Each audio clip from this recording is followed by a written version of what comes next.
누가복음 강의 44번째 시간입니다. 오늘 그 불의한 청지기 비유를 통해서 우리가 배워야 될 중요한 진리는 미래를 준비하라, 이런 제목으로 말씀 나누도록 하겠습니다. 그 누가복음 15장에 이어서 여기 16장에도 또 비유를 예수님이 말씀합니다. 누가복음 비유가 되게 많이 나와요. 무엇보다 이 누가복음 16장의 오늘 비유는 참 해석하기 어려운 비유 중에 하나입니다. 어쩌면 가장 어려운 비유라고 할 수 있어요. 그래서 주석책들을 찾아보니까요, 비유가 다 달라요. 이 해석을 하는 게 매우 다양해요. 근데 저는 이걸 보면서 이렇게 미래를 준비하라고 우리에게 가르치는 비유로 이렇게 해석할 수 있겠더라고요.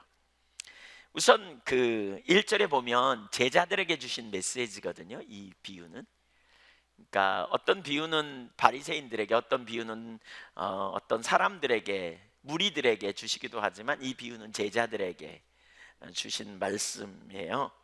이런 내용이죠. 어떤 그 부자에게 청지기는, 여기서 말하는 청지기는 관리자입니다. 매니저예요. 관리하는 사람인데 그 집 재산을 다 맡겼어요.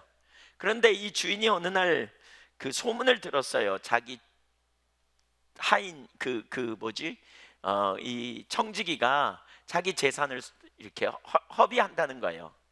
이렇게 낭비하고 있다는 말을 들었어요. 그 사람이 어떻게 낭비했는지 잘 모르겠어요. 나와 있지 않으니까. 뭐 오늘 같으면 주식을 투자했든지, 아니면 뭐 노름을 했든지, 아니면 자기 뭐 개인적으로 이렇게 뭐 쓰기 위해서 뭔가 착복을 했든지, 뭐 뭔가 일이 벌어진 거죠. 근데 그 말씀을, 그러니까 그런 일이 벌어지자 주인이 어떻게 하냐, 그 청지기를 불러요. 그래 어떻게 된 거냐 이렇게 물으면서, 그러니까 그 앞에서 뭐 증거가 있고 또 분명하니까 꼼짝 못하는 거죠. 그랬더니 주인이 그러는 거예요. 네가 지금까지 하던 일 빨리 정리하고 그만둬, 그러는 거죠. 쫓겨나게 된 형편이에요. 그러니까 청지기가 가만히 생각해 보니까 자기 미래가 암담하거든요. 그래서 이런저런 궁리를 해요. 우선 노동을 해서 이렇게 먹고 살까? 그렇게 생각해 보니까 자기가 힘이 없어요. 노동을 하자니 힘이 없고, 국어를 해서 먹고 살아야 되나? 그랬더니 국어를 하자고 생각해 보니까 너무 부끄러워. 그래서 야, 이걸 어떻게 하지? 이런저런 궁리를 하다가 결국 아주 나쁜 궁리를 합니다. 그게 뭐냐면 문서유조입니다. 문서를 유조해서 먹고 살아야 되겠다, 이렇게 말해요. 그래서 4절에 보니까 내가 할 일을 알았도다, 이렇게 하면 직분을 빼앗기 위해 사람들이 나를 자기 집으로 영접하리라, 이렇게 말해요. 기가 막힌 꾀를 생각해낸 거죠, 나름대로. 그러면서 5절 이하에 뭐냐, 이렇게 주인에게 빚진 자들을 다 불러요. 하나씩 불렀겠죠. 빚 많이 진 사람부터 불렀는가 싶기도 해요. 여기서는 빚 많이 진 순서대로 불렀는지 하여튼 두 사람 얘기만 나오거든요. 근데 이제 빚진 사람을 불러가지고 당신 빚이 얼마나 졌습니까? 이렇게 물어봤더니 한 사람은 그 기름 100마리입니다 이렇게 말했더니, 그럼 빨리 여기 증서에 고쳐 새로 써라, 그 50마리라고 고쳐 써라, 이렇게 말해요. 그러면서 아마 그 사람 보내면서 그랬겠죠. 이거 내가 당신에게 특별히 주인 모르게 은혜를 베푼 거니까 이 다음에 나 잊으면 안 돼, 나한테 은혜를 갚아야 돼, 뭐 이런 식으로 이제 보냈겠죠. 여기 그러니까 기름 100마리라는 말은요, 그 당시에 계산하면 1000데나리온쯤 되는 돈. 그러니까 성인 하루 품삯이 한 데나리온이니까 석 달 열흘 품삯이에요. 그러니까 많아요, 적어요? 상당히 많은 돈이죠. 그 다음에 사람한테 얼마나 빚이 있냐 그랬더니 그 밀 100석이라 그래요. 근데 밀 100석은요 훨씬 더 많아요. 이건 10년치 연봉이에요. 10년치 연봉. 그러니까 굉장히 많은 돈이죠. 그랬더니 이 많은 돈을 깎으면 좀 들통날까 싶어서 그랬는지 한 80석으로만 하자. 그것도 적지 않은 돈인 거죠. 굉장히 많은 2년치 연봉만큼의 그 빚을 그냥 탕감해 주는 거예요. 자기 마음대로, 주인 건데. 그 소식이 주인에게 들어갔어요. 여러분이 주인이라면 어떻게 반응하겠습니까? 어떻게 반응하겠어요? 이 방송실 좀 울리는 것 같은데 조금 안 울리게 해보세요. 어떻게 반응할 거예요? 네, 이런 불안당 사기꾼 당장에 경찰서에 고소해서 쳐넣어야지 막 길길이 뛰지 않겠어요? 근데 이 비유를 해석하기 어려운 게 바로 이 말 때문에 그래요. 8절 상반절을 한번 보세요. 같이 읽어보죠. 시작. 주인이 이 옳지 않은 청지기가 이를 지혜 있게 하였으므로 칭찬하였으니. 자, 여기 보세요.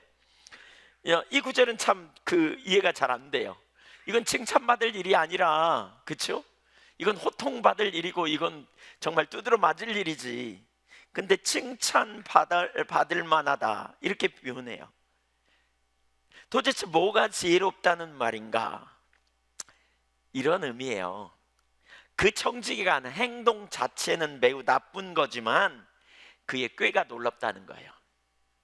여기서 지혜롭다고 하는 것은 뭐냐? 자신의 미래를 위해서 혹은 자신의 이득을 위해서 준비하는 그의 방법이 놀랍다는 거예요. 자신의 미래를 이렇게 준비하려고 하는 그의 꾀가, 그의 행동은 나쁘지만 그가 하는 처신은 참 놀랄 일이다, 이런 거죠. 굉장히 놀랄 일이다. 그래서 그 다음 부분을 보면 알 수 있어요. 그 8절 하반부를 보세요. 거기 이렇게 말해요. 이 세대의 아들들이 자기 시대에 있어서는 빛의 아들들보다 더 지혜로움이니라. 이 세대의 사람들, 곧 불신자들이 자신의 이익을 위해서 물불을 가리지 않고 지혜를 발휘한다는 거죠. 자기 미래를 보장하기 위해서, 자기 미래를 잘 해결하기 위해서 참 물불 가리지 않고 불의한 방법을 통해서라도 어떻게든지 자기 미래를 준비하는 것, 그것을 두고 지금 말해요. 그런 방편에 있어서는 이 세대의 사람들이 그 빛의 아들들, 그리스도인들보다 훨씬 지혜롭다, 이렇게 말하는 거예요. 그래서 우리가 그걸 배워야 한다는 거예요. 여기서 배우라는 말은 겉멋술수를 배우라는 말이 아니고요. 여기서 배우라는 말은 그들의 수단 방법 가리지 않고 돈을 벌기 위해 애쓰는 것, 자기 미래를 준비하기 위해 애쓰는 것을 배우라는 말이 아니에요. 그럼 뭘 배우라는 말인가? 두 가지를 볼 수 있는데요. 첫째, 미래를 준비하라는 거예요. 한번 따라서 하시죠. 지혜롭게 미래를 준비하자. 성도들이 배워야 할 게 이거라는 거예요. 우리의 삶에 하나님의 결산의 날이 있다는 사실을 우리는 염두에 두어야 돼요. 곧 우리는 미래를 준비해야 돼요. 그것이 오늘 본문에서 배워야 될 지혜예요. 모든 사람이 하나님 앞에 설 날이 있어요. 우리는 그때를 위해 준비해야 돼요. 그때는 사람마다 다를 수 있고요. 그러니까 그 하나님 앞에 선다, 결산의 날 혹은 하나님 앞에 설 날, 이런 부분을 우리가 두 가지 영역에서 좀 생각해 볼 수 있는데, 하나는 우리 모두는 종말이 있다는 사실을 기억해야 돼요. 인생에 종말이 있는 날이 있다. 불의한 청지기를 그만두게 하잖아요. 2절에 보니까. 왜요? 잘못했기 때문에. 그는 청지기로서 주인의 살림을 지 것처럼 지 맘대로 써가지고 결국 썼지만 결국 어떤 순간에 이제 너 그만두어, 이렇게 했잖아요. 그런 것처럼 하나님이 우리 인생을 너 이제 그만 살아, 이 땅에서. 우리 코끝에서 호흡을 거두시는 순간이 있다는 거죠. 하나님이. 그날에 우리는 어떻게 해요? 우리는 이 땅에서 그만 살고 영원한 나라로 가게 돼요. 우리는 그날을 준비해야 돼요. 그때가 언제인지 아는 분 손 들어보세요. 여러분의 그날이 언제인지 아는 분 손 들어보세요. 아무도 없어요. 그날을 잘 준비하고 계신 분 손 들어보세요. 네. 한 분만 손 드시네요. 잘 준비하고 계시대요. 네, 대부분의 사람들은 그날을 준비 못해요. 사실요, 젊은 사람들은 그런 날을 생각지도 안 해요. 우리가 보통 연세 드시면 이제 그날을 어떻게 좀 다가왔는데 어떻게 준비해야지, 우리가 이런저런 생각을 하는데 젊은 분들은 그날을 생각지도 못해요.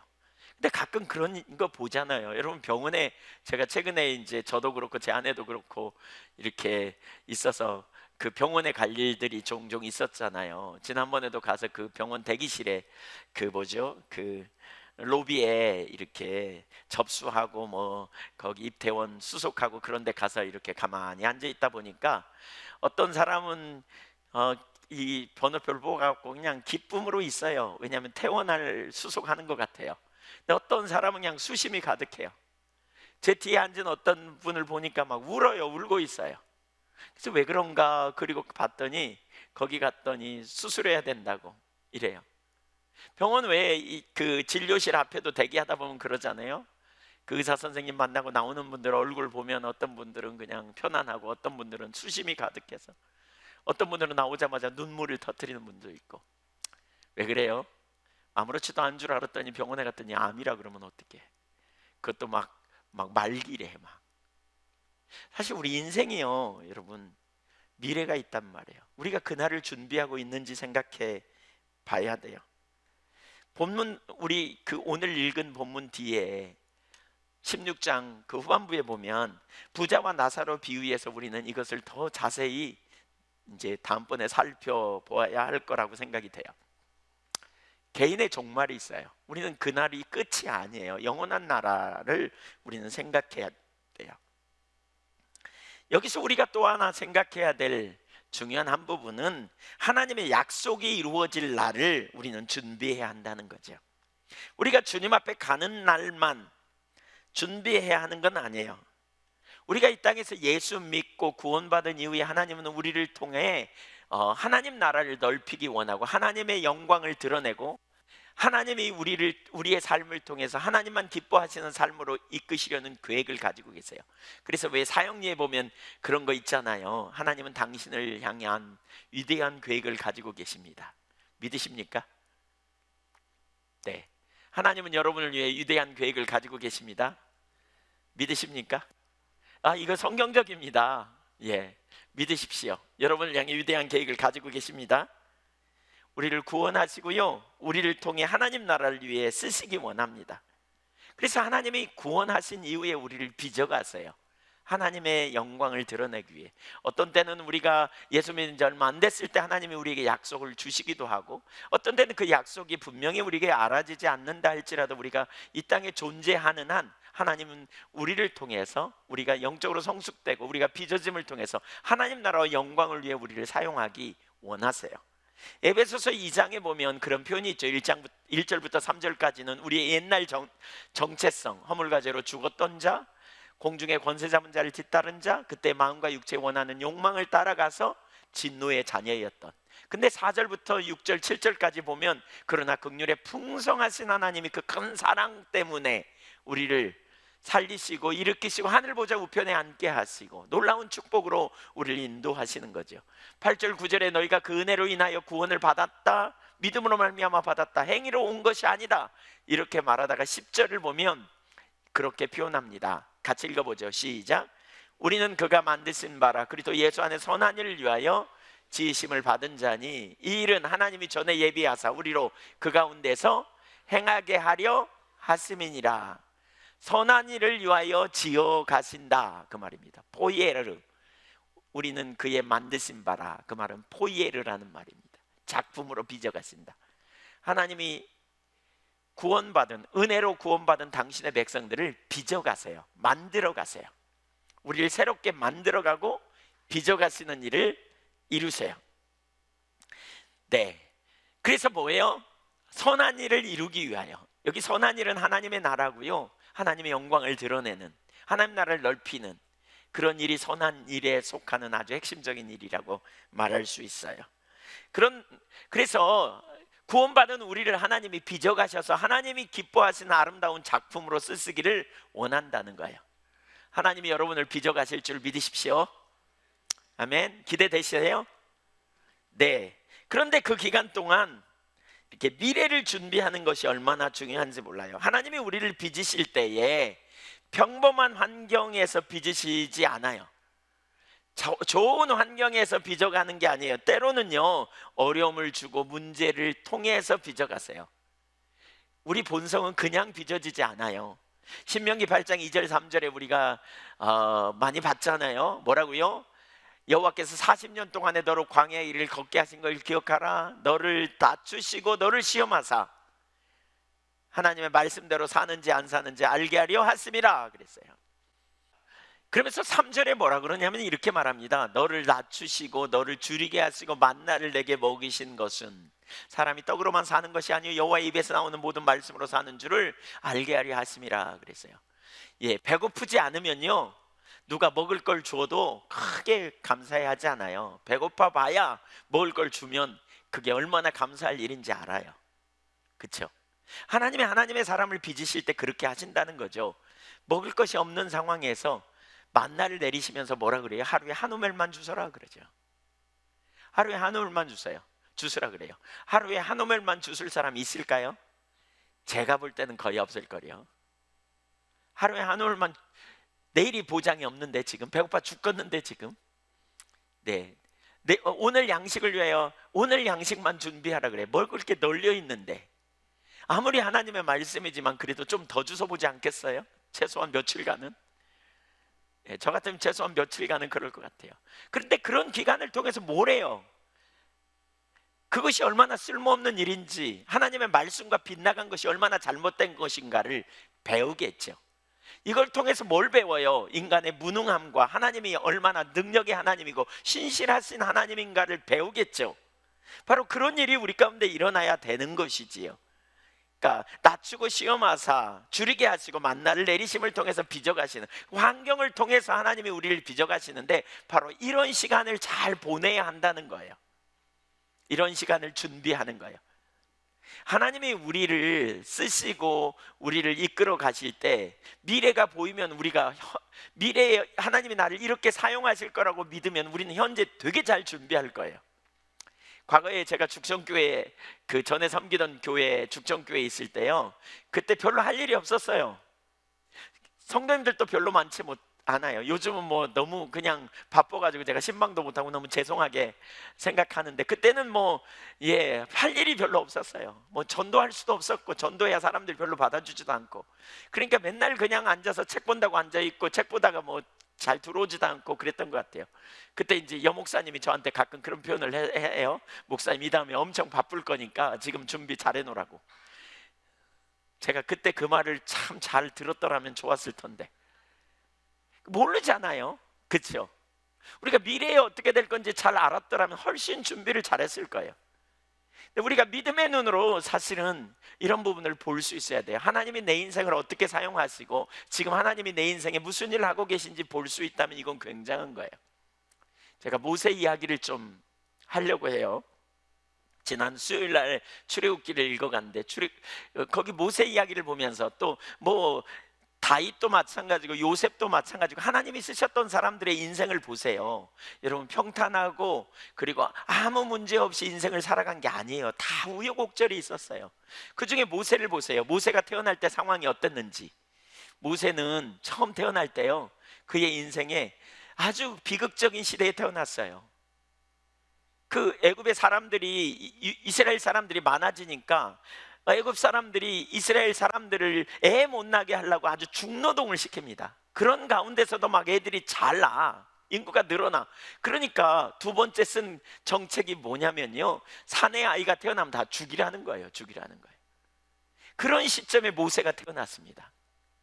그의 인생이 얼마나 기구합니까? 그의 운명이. 근데 그의 부모가 그를 자기 자녀 소중히 여기지 않는 사람이 어디 있겠어요? 그러니까 그냥 숨겨가지고 기르다가 결국 어쩔 수 없는 상황이 되니까 90일째 되는 날 결국 그 모세는 갈대 상자에 담겨가지고 나일강에 띄워집니다. 그의 운명이 어떻게 될지 전혀 예측할 수 없는, 불을 보듯 뻔하죠. 어쩌면 결국은 죽을 수밖에 없는 그러한 상황에 놓이게 되죠. 띄워 보내는데 해필 바로 그 상황에 말이죠, 그 바로의 공주의 딸이 목욕하러 나일강에 갔다가 목욕하려고 하는데 때마침 그 갈대 상자가 흘러가지고 어디로 가요? 그 공주 앞으로, 공주 눈앞에 그냥 왔다 갔다 하는 거죠. 그걸 열어봤더니 애기가 뻥긋뻥긋 웃는 게 바로 그 공주의 마음을 확 사로잡았어요. 그래서 그 아들을 데려다가 왕자 삼잖아요. 그게 모세 아닙니까? 물에서 건져낸 아이. 그래서 40년 동안 왕궁에서 자라면서 모세는 정말 아주 그냥 좋은 생활을 호의호식하면서 좋은 생활을 했겠죠. 거기서 훈련도 받았을 거고, 거기서 군사를 어떻게 지도할지 리더십 훈련도 받았을 거고, 거기서 아마 그 정치적인 경제적인 훈련도 그는 잘 받았을 겁니다. 그렇게 그의 인생이 잘 먹고 잘 살았다 이렇게 마감됐더라면 그 개인적으로 좋았을지 모르는데, 40세가 될 때에 자기 동족이 핍박당하는 모습을 보고 애굽 사람을 말리다가 그냥 잘못해갖고 때려갖고 죽어버렸어요. 그래서 그를 숨겼는데, 글쎄 자기 동족이 그냥 불어가지고 고발해가지고 모세가 살인자가 돼가지고 결국 미디안 광야로 도망갈 수밖에 없는 신세가 된 것이죠. 모세의 인생이 얼마나 불행합니까? 사실 어떻게 보면 모세가 그 가나안에 쫓겨가면서 무슨 생각이 들었을까요?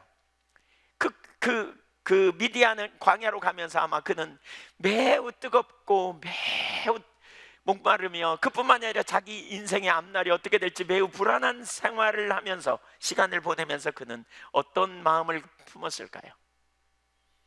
어쩌면 그 시점에 그는 자기 인생은 참 재수없다고 생각했을 수도 있어요. 어떻게 내 인생은 이렇게 비비 꼬였나, 뭐 이런 생각을 할 수도 있었겠죠. 그는 미디안 광야에서 40년 동안 생활합니다. 양치는 목동으로. 그는 자기 인생을 어쩌면 정말 그 비극적인 인생이라고 생각하며 허송세월하며 보냈을 수도 있습니다. 그런데 80세가 돼서 그의 인생에 반전이 일어납니다. 드디어 하나님이 그를 부르십니다. 만나주시고 그를 애굽에서 그 민족을 구원해낼 지도자로 삼으시겠다는 거 아닙니까? 여러분, 그러고 보니까 그의 인생이 얼마나 맞춤형입니까? 왕궁에서 자라면서 그의 삶의 굴곡진 삶, 정말 그의 삶에 정말 이해할 수 없는 어려움이 있었지만 그의 삶이 얼마나 하나님의 맞춤형 삶인지 우리가 볼 수 있어요. 애굽에서 자라면서, 왕자로 자라면서 그는 배워야 될 모든 학문적인 지식과, 그는 군대, 또 어쩌면 그 지휘법, 그리고 그 어떤 그 리더십 훈련을 그는 충분히 받았을 겁니다. 근데 때가 되니까 하나님께서 그를 광야로 보내신 겁니다. 우리 눈으로 볼 때 하나님이 보내신 거라고 우리는 고백하잖아요. 왜요? 하나님은 이스라엘 백성들을 광야로 이끌 계획을 가지고 계셨거든요. 광야를 모세보다 더 많이 아는 사람이 있으면 나와보세요. 아무도 없어요. 그는 광야에서 40년 동안 철저하게 이스라엘 백성들을 광야에서 어떻게 살아남게 할 수 있을까를 훈련했던 거죠. 거기서 만약에 모세가 말이에요, 한 30세쯤 이런 계획을 알았더라면 어땠을까요? 한 40세 하나님 그 미디안으로 이렇게 도망갈 때쯤 알았더라면 어땠을까요? 그러나 하나님의 이런 계획을 완전히 알 뿐만이 아니라 확신을 가졌더라면 그는 굉장히 잘 준비했을 거예요. 굉장히 시간을 잘 보냈을 거예요. 모세가 미리 알았을까요? 사실 알지 못했을 거예요. 제가 볼 때는 알지 못했을 거예요. 어쩌면 희미하게나마 하나님이 나를 쓰시려고 구원해낸 것 같은데, 근데 광야로 쫓기면서 그의 꿈은 산산조각이 났을 거예요. 어쩌면 만약에 그가 그런 꿈을 가지고 80세가 되기까지 기다렸다면 그는 우울증 걸릴 가능성이 높아요. 하나님 왜 이렇게 안 하시나 그러다가 절망했을 수도 있어요. 문제는 그때를 잘 몰랐다는 거예요. 사랑하는 여러분, 여러분의 인생에 하나님이 어떤 계획을 가지고 계신지 아신가요? 하나님이 여러분의 인생을 통해서 무슨 일을 하고 계신지, 어떤 의도를 가지고 계신지 아신가요? 한 가지 분명한 사실은, 제가 말씀드릴 수 있는 사실은, 하나님은 여러분을 위해 위대한 계획을 가지고 계십니다. 특별히 우리 젊은이들, 오늘 잘 들으십시오. 여러분에게 주어진 시간을 어떻게 보냅니까? 현재 여러분이 가지고 있는 상태, 현재 여러분이 처한 상태, 현재 여러분이 여러분의 과거를 돌아보면 여러분의 인생의 굴곡진 삶이었고 많은 어려움이 있었던 삶이라고 자포자기 해버린다면, 하나님이 여러분의 인생을 위해 예비하신 놀라운 자리에 여러분은 설 수 없을 수도 있다는 사실을 기억해야 합니다. 모세의 삶은 참 드라마틱한 인생입니다. 80세에 하나님이 부르시기 전까지 그의 삶은 어쩌면 정말 힘들고 고달팠을 만한 삶입니다. 우리는 우리의 인생을 다 알지 못합니다. 우리 인생에 현재 진행되고 있는 사건들과 상황에 어떤 의미가 있는지 우린 다 알지 못합니다. 그래서 현재는 항상 힘들고 고달픈 시간일 수 있습니다. 그러나 하나님은 그러한 현재 우리의 삶을 통해서 저와 여러분을 빚어가시고 저와 여러분을 훈련시키고 저와 여러분을 준비시키시고 저와 여러분을 통해서 하나님의 위대한 계획을 성취시키실 수 있다는 사실을 믿으시기 바랍니다. 한번 옆에 사람에게 그렇게 말해주세요. 가장 좋은 건 아직 오지 않았습니다. 다시 한번 얘기해 주세요. 가장 좋은 것은 당신의 미래에 있습니다. 아직 남아 있어요, 여러분. 믿으세요? 현재의 다가 현재의 여러분이 현재 미래의 여러분이 아니에요. 아이 내가 이 나이에 뭐 내가 이렇게 늙었는데 무슨 좋은 게 남아 있어요. 천국 있어요, 천국. 네. 사실 하나님이 우리를 천국으로 데려가시기 전에요, 제가 볼 때 이 땅에 두신 데는 목적이 있어요. 하나님 나라와 영광을 위해 우리를 사용하기 원하세요. 특별히 젊은이들 여러분 잘 기억하세요. 여러분은 어쩌면 모세의 지금 미디안 광야의 삶을 살고 있을 수도 있어요. 여러분은 어쩌면 모세가 그 갈대 상자에 담겨져서 버려진 상태처럼 있을 수도 있어요. 그러나 그것이 여러분의 인생에 아무런 의미가 없는 삶이 아님을 기억해야 돼요. 그 시간이 우리에게 절대로 헛된 시간이 되어서는 안 돼요. 그 시간이 우리에게 너무너무 소중해요. 하나님은 우리 인생의 위대한 계획을 가지고 놀라운 일을 이루기 원하시는 그 하나님이심을 믿음으로 받아들이고 하나님을 신뢰할 수 있기를 축복합니다. 본문을 통해서 우리가 배울 수 있는 중요한 한 부분, 1절에 나오는 중요한 단어가 있어요. 여기 15장과 16장에만 나오는 단어예요. 성경에 유일하게. 그게 뭐냐? 낭비라는 단어예요. 청지기가 있는데 그의 주인의 소유를 낭비한다는 말이 그 주인에게 들린지라 그랬어요. 15장 13절에 보면 허랑방탕하여 그 재산을 낭비하더니 그랬잖아요. 아버지의 재산을 낭비한 것처럼. 그렇죠? 이 청지기의 문제는 낭비해버렸어요. 여러분, 우리는 하나님 나라의 청직입니다. 하나님의 백성입니다. 우리가 이 땅에서 주어진 시간을 최선을 다해 주어진 환경, 재능, 달란트, 우리에게 모든 삶의 순간순간마다 하나님이 위대한 계획을 가지고 우리를 이끌어 가신다는 사실을 기억해야 돼요. 때로는 가시 같은 인간을 우리 옆에다 두시기도 하고 인간관계 어려움. 시편 66편 10절에 보면 그런 표현이 있죠. 우리를 끌어 그물에 들게 하시고 우리 허리에 무거운 짐을 두시고 우리 머리 위를 사람들로 짓밟고 가게 하셨나이다. 누가요? 하나님이요. 왜요? 빚어가시는 과정이에요. 주어진 시간을 낭비하지 않아야 돼요. 청지기의 문제는 낭비였어요. 우리 모두는 세월을 아껴야 돼요. 만일 모세가 이런 시간을 잘못 보내고 세월을 낭비했다면 어떻게 되었을까요? 그가 환경을 보면서 절망하고 심하면 자살을 생각할 지경까지 되었을 수도 있었을 거예요. 만약 그렇게 됐다면 어떻게 됐을까요? 그가 자포자기로 술을 먹으면서 자기 인생을 허비해버렸더라면 어떻게 되었을까요? 혹은 그가 과거에 버림받은 쓴뿌리로 사로잡혀서 혹은 자기 동족이 자기를 고발했다는 그 쓴뿌리, 원망과 미움의 마음에 사로잡혀가지고 그 쓴뿌리의 생각에 사로잡혀서 계속해서 불평하고 원망하고 미워하는 원수 갚겠다는 생각에 사로잡혔다면 그는 절대로 하나님께 쓰임받는 종이 될 수 없었을 거예요. 오늘날 너무나 많은 사람들이 과거의 상처로 인하여 쓴뿌리로 인하여 시간을 낭비하고 상처로 인하여 시간을 낭비합니다. 감정의 문제로 인하여 사로잡혀서 시간을 낭비합니다. 세월을 허송합니다. 또 욕망에 사로잡혀서 하나님의 길이 아닌 인본주의적인 방법으로 세월을 낭비하는 경향이 되게 많이 있어요. 여러분, 미래를 준비하는 저와 여러분이 될 수 있기를 축복합니다. 성경에 보면 세월을 낭비한 사람들의 이야기도 나와요. 신명기 1장을 한번 볼게요. 신명기 1장 1절을 보겠습니다. 이는 모세가 요단 저편 숲 맞은편의 아라바 광야 곧 바란과 도벨과 나반과 하세롯과 다사 합 사이에서 이스라엘 무리에게 선포한 말씀이니라. 2절 읽어보겠습니다. 시작.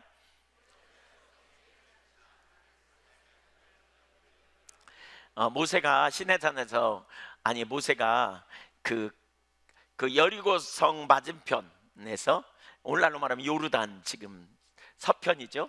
거기 그 비스가산 또는 뭐 이런 거기 산에서 이렇게 바라봐요. 제가 그 성지순례 가서 보니까 한눈에 쫙 보이더만요. 여리고, 평지, 사해가. 근데 거기 산에 올라서서 이 산을 바라보면서, 그러니까 이걸 바라보면서 이제 설교한 거예요. 그 약속의 땅 가나안, 요단 동편에서 서편을 바라보면서, 약속의 땅을 바라보면서 설교한 거예요. 근데 거기에 이렇게 표현하거든요. 2절에 호렙산에서 세일산을 지나 가네스 바네아까지 10하루길이었더라. 가네스 바네아는요, 이스라엘 그 가나안의 그 가나안 땅의 제일 밑에요. 시내산에서, 그러니까 애굽에서 이스라엘 백성들이 나와가지고 시내산에 가잖아요.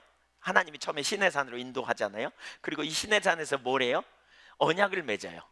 그리고 거기서 이제 하나님의 백성이 어떻게 살아야 되는지 율법을 가르치고, 그 다음에 성막을 만들라고 하고, 성막 만드는 데 시간 내내 약 2년간 시내산 광야에서 이렇게 시간을 보내고 난 다음에, 그 다음에 이제 출발해서 가나안 땅으로 들어가게 하는데, 그 시간이 며칠이라고요? 며칠이면 간다고요? 10하루면 간대요. 10하루면 가요. 그러니까 그들에게 가나안 땅에 들어갈 수 있는 시간을 허비하지 않았다면 10일이면 갈 수 있어요. 근데 3절을 보세요. 3절 같이 읽어보죠. 시작. 40째 해 11째 달 그 달 첫째 날에 모세가 이스라엘 자손에게 여호와께서 그들을 위하여 자기에게 주신 명령을 다 알렸으나, 지금 모세가 설교하는 시간은 그때로부터 몇 년이 흘렀다고요? 40년이 흘렸어요. 40년. 10일이면 갈 수 있는 거리를 40년 동안 그들은 허비해버렸어요. 낭비해버렸어요. 하나님의 약속을 받은 그들은 40년 동안 광야에서 낭비하느라고 결국 다 죽었어요. 광야에서. 약속의 땅 가나안을 약속으로 받았던 사람들 중에, 만 20세 이상 된 사람 중에 가나안에 들어간 사람은 2명밖에 없어요. 다 광야에서 죽었어요. 왜요? 불순종의 결과예요. 그들은 하나님의 말씀에 순종하지 못했습니다. 왜냐하면 믿음이 없었기 때문입니다. 가장 주된 이유는 그들이 하나님을 알지 못했기 때문입니다. 그들은 하나님의 손을 구한 사람들입니다. 그들의 목적은 가나안이었습니다. 항상 가나안입니다. 그들의 초점은 가나안에 있었습니다. 하나님은 그들을 하나님과의 인격적 사랑의 관계로 초청했는데, 그들은 하나님의 목적이 아니라 하나님 이용해서 자기 잘 되는 것에 초점 두고, 자기 문제 해결, 세상에서 잘 되는 거, 자기들이 가나안 땅에 들어가서 젖과 꿀이 흐르는 땅에 가서 잘 먹고 잘 사는 것에 그들의 초점이 있었기 때문에 정작 능력의 하나님을 그들은 전혀 알지 못했습니다. 그러니까 믿음이 없을 수밖에요. 그래서 순종이 어려웠고요. 문제가 없을 때는 하나님께 감사하지만, 잘 될 때는 감사하지만, 문제가 조금만 생기면 원망하고 불평하면서 스스로 살 길을 찾아 방황했습니다. 그러니까 광야에 그들을 하나님께서 빚어가시려고 두셨던 이유를 알 수가 없는 거죠.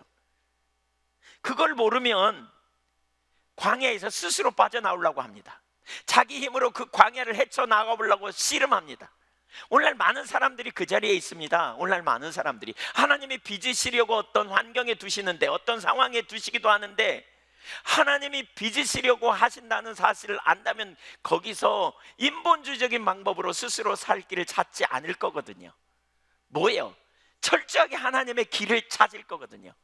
근데 하나님의 빚으신다는 사실을 모르니까 인본적으로 해결하려고 해요. 스스로 살 길을 찾아요. 그래서 여기 이들이 했던 방법이 뭐예요? 한 장관을 세우고 애굽으로 돌아가자, 뭐 이런 이야기나 하고, 또 그 지역에 믿는 신들이 능력 있어 보이니까 그 우상 숭배하는 자로 자꾸 돌아가고 말이죠. 반복적으로 그런 일을 행했던 거예요.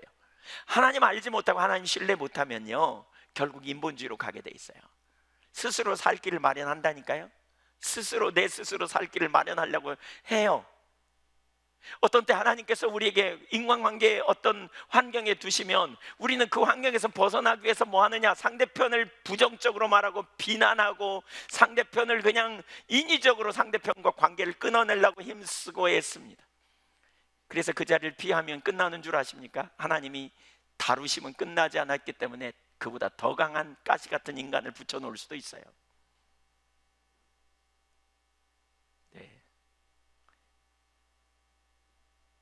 하나님이 경제적으로 우리에게 어떤 환경, 하나님이 필요를 못 채우셔서 손이 짧아서 우리를 구원하지 않음이 아니에요. 어떤 때는 경제적으로 하나님이 우리에게 그렇게 어떤 뭐 좀 잘 되게 하면 좋겠는데 왜 안 해주시나, 우리는 이런 원망이 들 수도 있어요. 하나님은 우리의 필요를 모르시는 분이 아니에요. 들에 피는 백합과 공중에 난 새를 보라. 수고하지 않고 길쌈하지 않은 너희 천부께서 먹이시는데 하물며 너희일까 보냐. 믿음이 적은 자들을 어찌하여 의심하느냐, 이렇게 표현하지 않아요?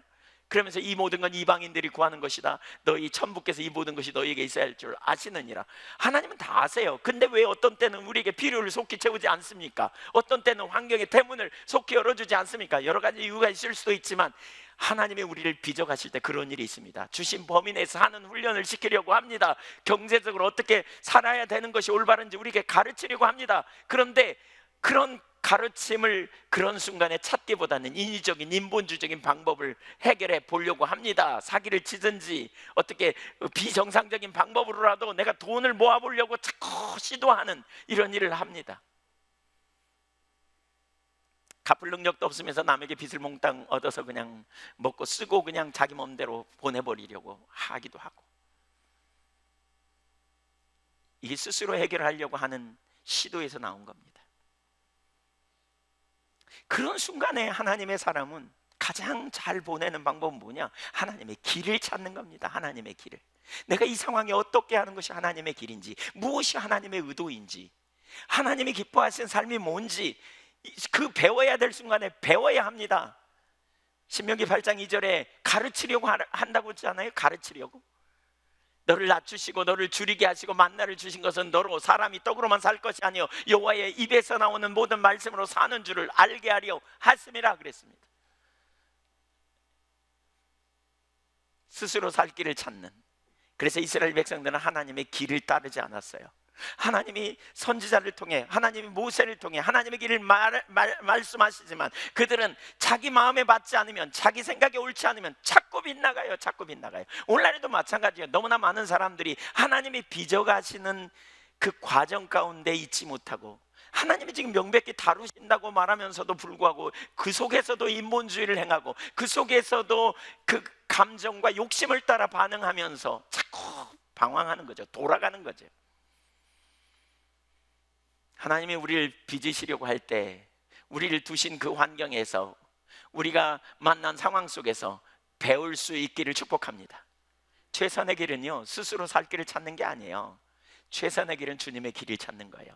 그래서 모세가 그토록 주의 길을 내게 보여달라고, 다윗이 그토록 주의 길을 내게 보이고 주의 도를 내게 알려달라고 그렇게 고백했잖아요. 그렇게 간구했잖아요. 하나님 능치 못하심이 없어요. 하나님의 길에만 승리가 있어요. 하나님을 신뢰하고 하나님 의지함으로 하나님 앞에서 길을 찾아야 돼요. 그러나 너무나 많은 사람들은 그 상황에 원망하고 불평하고 낭망하고 좌절해 버립니다. 하나님에 대해 원망하고 불평하면서 하나님을 의지하기는커녕 하나님의 길을 찾기는커녕 인본주의적인 자기 길을 찾아 헤매고, 그러면서 우상 숭배하고, 그러면서 인본주의적인 방법으로 감정을 따라 행하고 욕심을 따라 행함으로 하나님 앞에 대적하는 자리에 서게 되는, 결국 방황하는 자리로 갈 수밖에 없게 되는 거죠. 여호와의 손이 짧아서 너희를 구원하지 못하심이 아니다, 이런 표현이 있죠. 이사야서에 보면 하나님 능치 못함이 없는 분이세요. 하나님 저와 여러분을 건지주세요. 여러분, 하나님은 살아계세요. 우리를 사랑하셔서 아들을 아끼지 않고 내놓으셨어요. 하나님 여러분 사랑하셨어요. 그래서 하늘 권리를 포기하고, 디모데전서 1장 15절에 미쁘다 모든 사람이 받을 만한 이 말이여 그리스도께서 죄인을 구원하시려고 세상에 임하셨다 하였도다. 이 말이 누구에게 해당돼요? 바울 사도는 자기에게 해당된다고 그렇게 말하죠. 내가 죄인 중에 괴수다, 바로 나를 구원하기 위해 오셨다. 여러분이 이 말에 동의한다면 하나님의 아들은 여러분을 위해 오셨어요. 여러분을 위해 오신 하나님의 아들이 손이 짧아서 여러분을 구원을 못하시겠느냐는 거죠. 그렇지 않아요. 하나님 살아계시고 능력의 하나님이세요. 저와 여러분을 위한 위대한 계획을 가지고 계신 하나님께 저와 여러분을 빚어가시고 저와 여러분을 새롭게 하실 때 우리가 주님 안에서 강하고 담대하며 하나님 나라와 영광을 위해 쓰임받는 믿음의 종들로 빚어지게 될 거라는 거예요. 그걸 기대하신다면 세월을 아끼십시오. 세월을 아끼는 비결은 어떤 순간이든지 하나님의 길을 찾는 거예요. 고름이 잘 되지 않습니다. 고름을 방치해두면 나중에 문제가 생깁니다. 터뜨려야 돼요. 하나님의 기준을 따라 길을 따라 우리의 삶을 조정해 가는 거예요. 환경을 통해 배우십시오. 피하지 마십시오. 인본주의적인 방법으로 풀어가려고 하지 마십시오. 하나님의 기뻐하시는 길이 무엇인지를 찾으십시오. 거기 소망이 있어요. 하나님의 얼굴을 우리가 지속적으로 구할 때, 하나님을 찾을 때 거기에 우리의 소망이 있어요. 거기에. 특별히 우리 젊은이들 보세요. 젊은 시절에 우리는 자주 좌절해요. 젊은 시절에 우리는 자주 낭망해요. 저는 제 인생의 뒤를 돌아보면 하나님이 저를 어떻게 인도해 오셨는지 지금은 그릴 수 있어요. 나이가 좀 먼 거죠. 아, 하나님이 나를 이렇게 하시려고 인도하셨구나. 아, 하나님이 이렇게 행하셨구나. 이게 보이는 것 같아요.